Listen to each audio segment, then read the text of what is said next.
Hello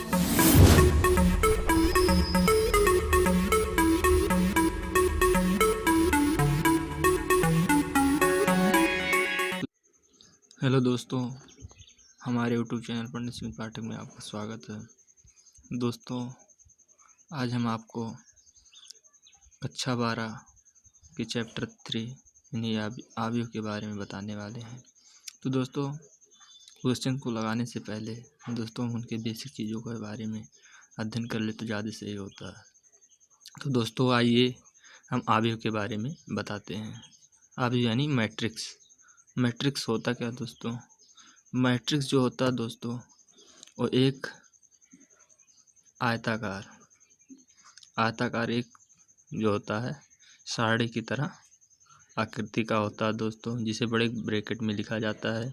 उसके अंदर उसके एलिमेंट को रखकर जो है पंक्तियों में और स्तंभों में उनको व्यवस्थित करके एक आव्यूह का निर्माण करते हैं। तो दोस्तों आइए पहले जानते हैं आव्यूह की परिभाषा। तो लिखते हैं परिभाषा।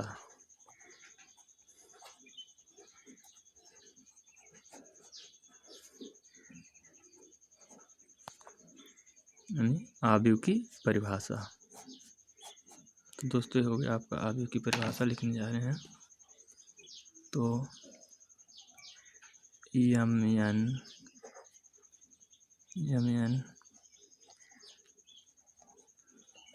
संख्याओं ब्रैकेट में वास्तविक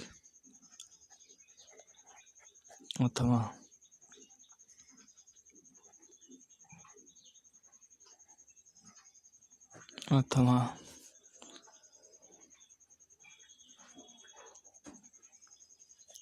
काल्पनिक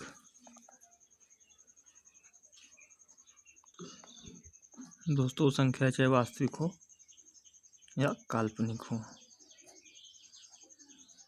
को यम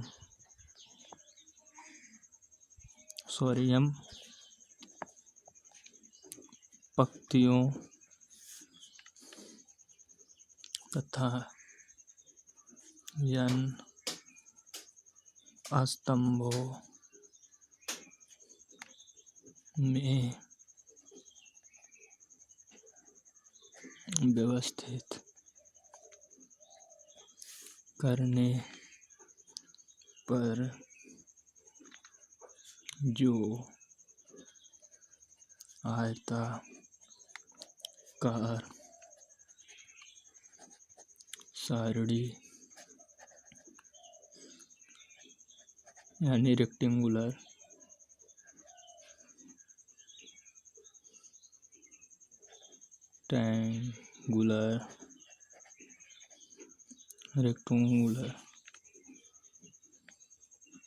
एरे सारणी प्राप्त होती है उसे यम क्रॉस एन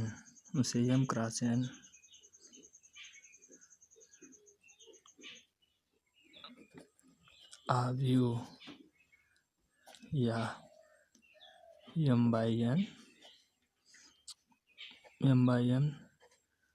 मैट्रिक्स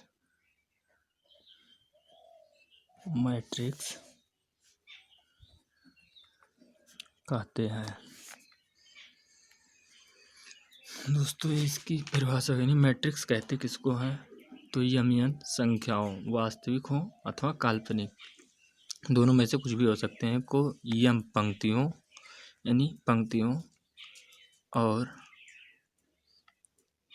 तथा यन स्तंभों में व्यवस्थित करने पर जो आयताकार सारणी रेक्टेंगुलर एरे प्राप्त होता है उसे यम आव्यूह कहते हैं। यानी जो हमें सारणी मिलती है उसको क्या कहते हैं? मैट्रिक्स यानी आव्यूह कहते हैं।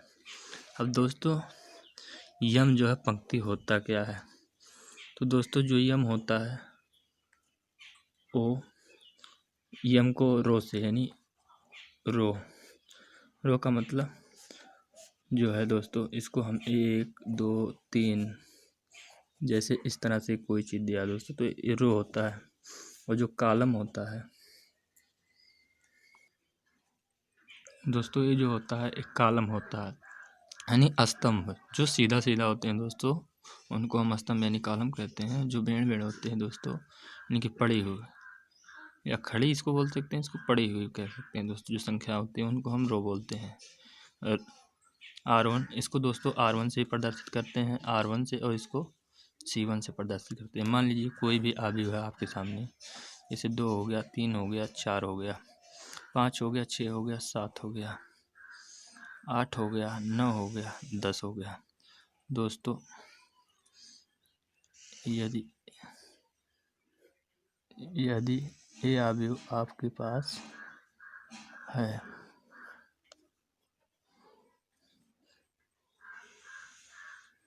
दोस्तों, ये अवयव आपके पास है, मान लीजिए यही आपके पास कोई अवयव है, आपको दिया है, तो दोस्तों इसमें जो है एक पड़ी हुई है, अर्थात इसको R1 R2 R3 इसको C1 C2 C3 के नाम से दोस्तों जानते हैं। तो इसको फर्स्ट कॉलम, इसको फर्स्ट रो, इसको सेकंड रो, इसको थर्ड रो, इसको फर्स्ट कॉलम, इसको सेकंड कॉलम, इसको थर्ड कॉलम। तो दोस्तों इस तरह से होता है। तो दोस्तों अब आपको समझ में आ गया होगा कि कॉलम यानी वर्टिकल और हॉरिजॉन्टल जो होते हैं दोस्तों इसकी एक डिफिनेशन और हो सकती है, यानी कि जो होता है परिभाषा जो है दूसरा क्या होगा इसका लिखना चाहें तो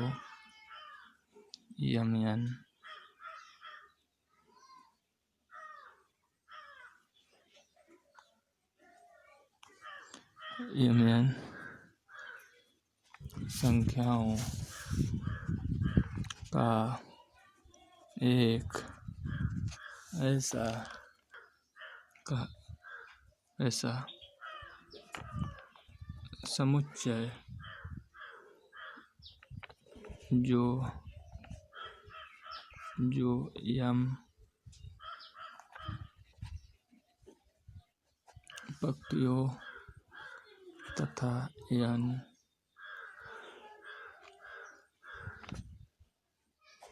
स्तंभों वाले आयताकार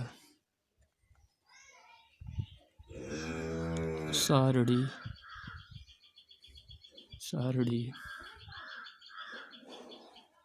के रूप में व्यवस्थित होता है।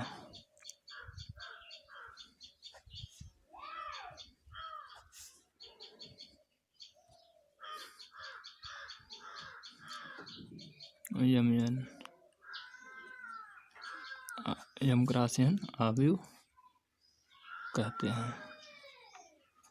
तो दोस्तों दूसरा परिभाषा होगा, यानी MN संख्याओं का एक ऐसा समुच्चय जो M पंक्तियों यानी तथा N स्तंभों यानी कॉलम्स वाली आयताकार सारणी के रूप में व्यवस्थित होता है, उसे M क्रॉस N अवयव कहते हैं। तो दोस्तों आइए आगे बढ़ते हैं। तो दोस्तों आइए देखते हैं अवयव के अवयव क्या होते हैं। तो जो यानी एलिमेंट्स ऑफ मैट्रिक्स यानी अवयव के अवयव जो होते हैं उनको देखते हैं कि अवयव के अवयव क्या होते हैं। तो दोस्तों इसके बारे में लिखते हैं, कोई अवयव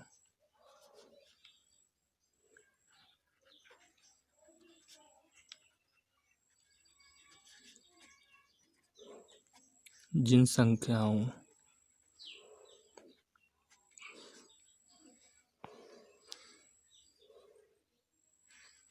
या समीकरण से मिलकर बनता है उसे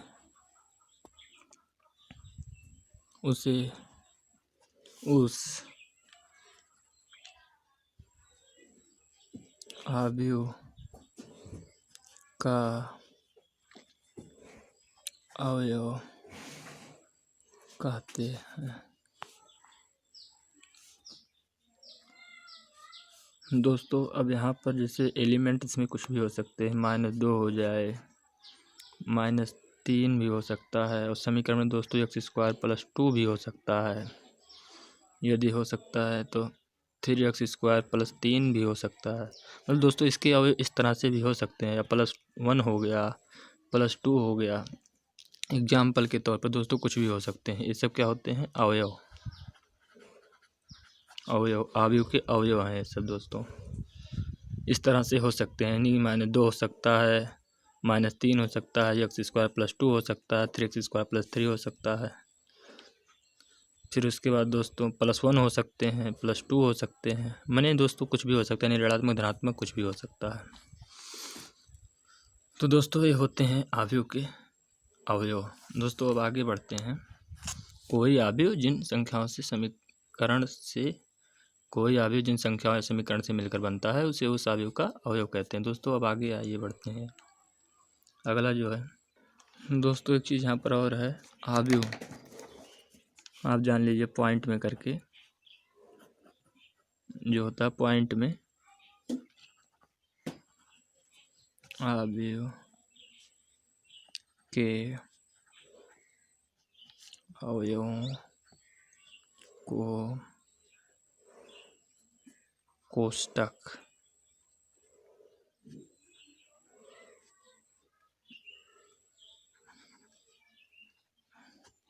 अंदर लिखते हैं।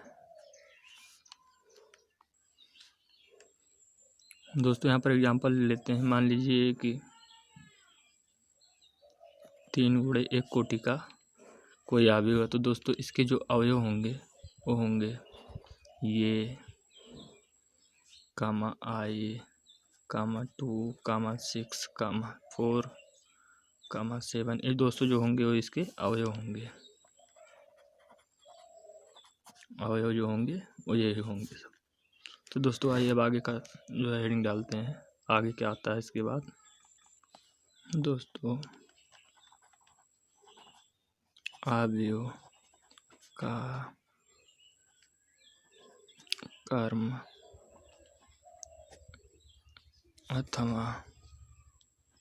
अथवा कोटि, ये क्या होता है दोस्तों, इसके बारे में जानते हैं।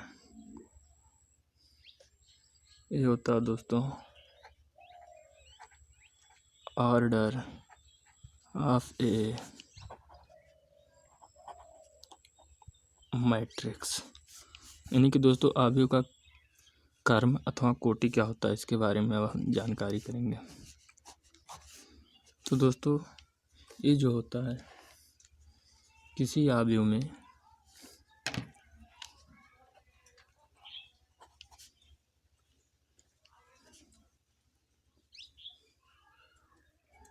यदि किसी अवयव में यम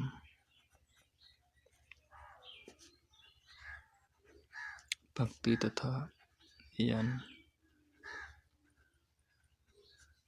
स्तंभ हों तो उसे m × n क्रम का अवयव अथवा m × n कोटि का अवयव कहते हैं। दोस्तों जो है इसको इंग्लिश में जो दोस्तों कहते हैं, m × n कोटि के अवयव को इंग्लिश में कहते हैं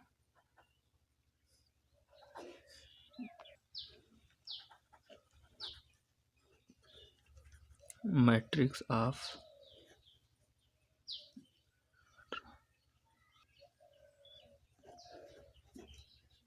ऑर्डर यम बाई एन। तो दोस्तों इसको कहते हैं matrix of order m by n। इसको इंग्लिश में इस तरह से कहते हैं और हिंदी में m क्रॉस n कोटि का आव्यूह कहते हैं। तो दोस्तों अब आप समझ गए होंगे कि आव्यूह का क्रम अथवा कोटि क्या होता है। आइए अब आगे बढ़ते हैं नेक्स्ट टॉपिक पे। दोस्तों एग्जाम्पल लेते हैं।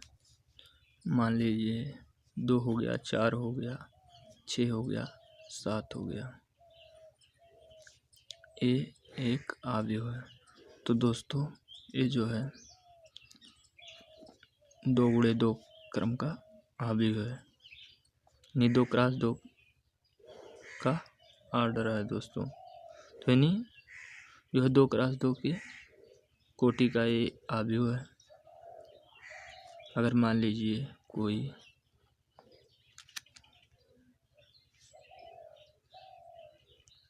ये है, मान लीजिए 2 4 6 3 2 5। दोस्तों इसको देखा जाए तो ये 3 क्रॉस 1 कोटि का आव्यूह है। 3 रो हैं दोस्तों इसमें, first 2, second, third, first column second column. दोस्तों जो है 2 स्तंभ हैं और 3 पंक्तियां हैं। तो जो पंक्तियां होती हैं दोस्तों उनको यहाँ फर्स्ट पहले बार लिखा जाता है और जो स्तंभ होते हैं उनको लास्ट में लिखा जाता है। दोस्तों यहाँ पर एक बात और ध्यान देने वाली है कि दोस्तों इसको नोट में लिख लें और ये ध्यान देने वाले बातें हैं दोस्तों। यदि कोई आव्यूह m क्रॉस n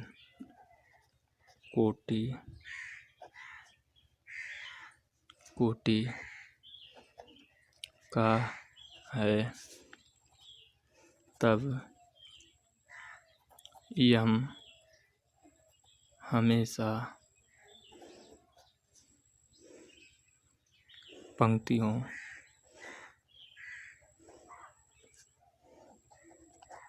की संख्या होती है तथा n स्तंभों की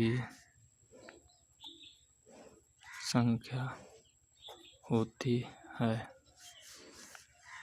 फर्स्ट हो गया दोस्तों, सेकंड हो जाएगा यदि कोई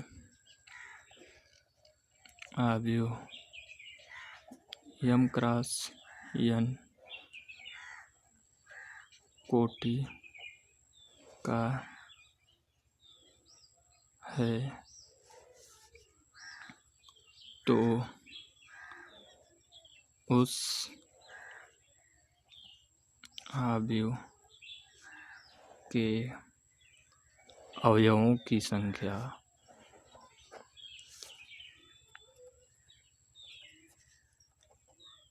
mn होगा। यानी दोस्तों मान लीजिए कि कोई 2 क्रॉस 2 का आव्यूह है, मान लीजिए यही आव्यूह हो गया।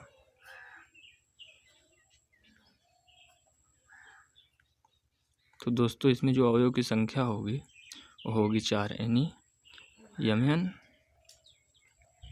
mn बराबर 2x2 बराबर 4। तो दोस्तों ये होगी 4, इसमें अवयवों की संख्या 4, 1 2 3 4। तो दोस्तों ये 2 पॉइंट आपको याद रखना हमेशा। दोस्तों जो होता है m जो है ये हमेशा पंक्तियों की संख्या यानी रो की संख्या को दर्शाता है, यानी फर्स्ट रो सेकंड रो। और जो ये होता है n वो हमेशा स्तंभों की संख्या, फर्स्ट स्तंभ सेकंड स्तंभ को दर्शाता है। तो दोस्तों आइए अब हम आगे बढ़ते हैं। दोस्तों अगला है हमारा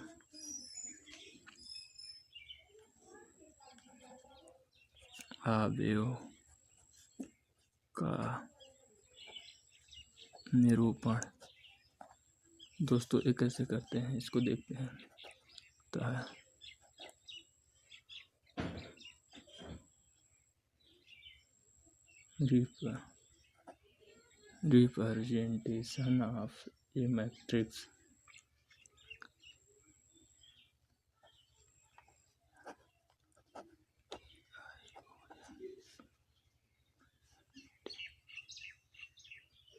रिप्रेजेंटेशन ऑफ ए मैट्रिक्स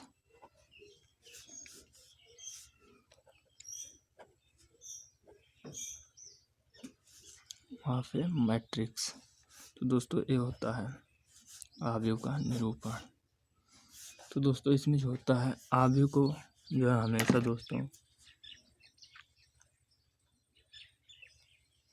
आव्यूह को प्रायः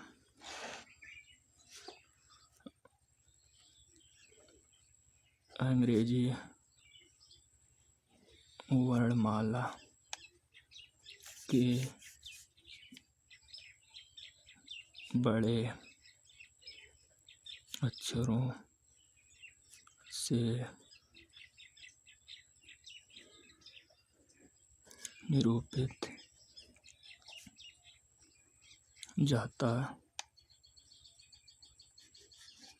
किया जाता है।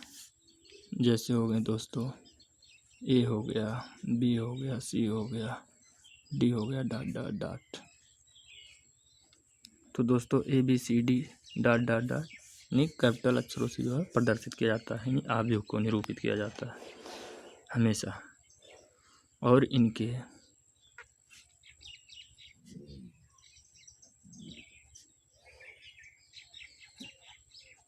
अवयवों को छोटे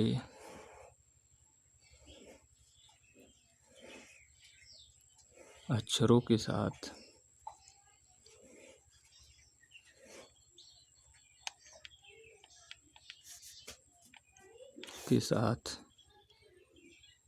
द्वि अनुलग्न यानी डबल सफिक्स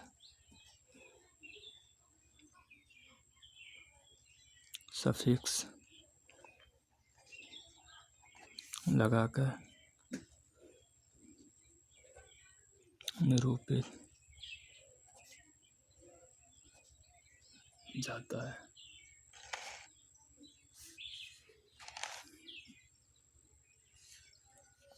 डबल सफिक्स का जो है दोस्तों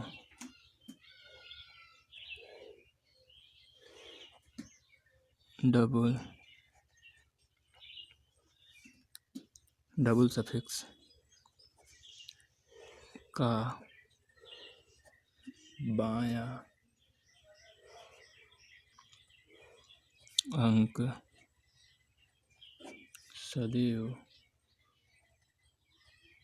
पंक्ति को तथा दायां स्तंभ को व्यक्त करता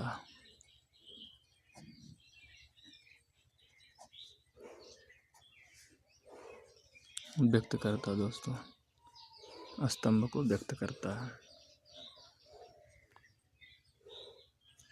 तो दोस्तों आइए आगे बढ़ते हैं। उदाहरण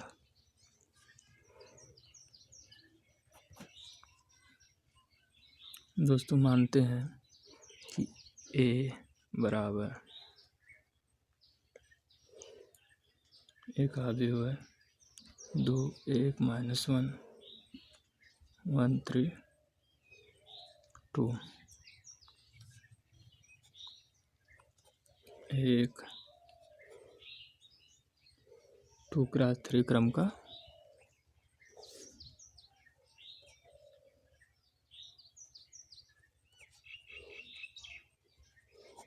आव्यूह है। दोस्तों आगे बढ़ते हैं। इसके बाद इसको कैसे करते हैं इस खाने को, जिसमें दोस्तों यदि हम इसके अवयवों को लिखे हैं तो यहाँ पर A11 बराबर क्या होगा, तो A11 बराबर क्या था दोस्तों, 2 हो जाएगा, 2 हो जाएगा कामा A12 बराबर क्या होगा दोस्तों, A12 बराबर 1 हो जाएगा, तथा A13 बराबर -1। A21 बराबर दोस्तों जो होगा वो हो जाएगा 1, तथा A13 बराबर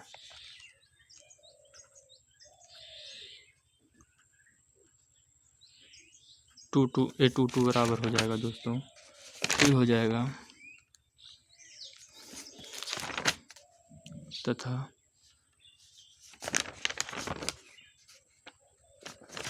A23 बराबर जो होगा दोस्तों वो हो जाएगा आपका 2। तो दोस्तों यहाँ पर जो है A11 यानी कि फर्स्ट रो और फर्स्ट कॉलम, और यहाँ पर A12 का मतलब है दोस्तों फर्स्ट रो सेकंड कॉलम, और यहाँ A13 का मतलब है दोस्तों फर्स्ट रो थर्ड कॉलम। यहाँ पर दोस्तों A21 का मतलब है second row first column, A22 का मतलब है second row second column, A23 का मतलब दोस्तों सेकंड रो थर्ड कॉलम। तो दोस्तों यहाँ पर जो है सभी अवयव आ गए। इस तरह से अवयव को निकालते हैं। दोस्तों दूसरा एग्जाम्पल है,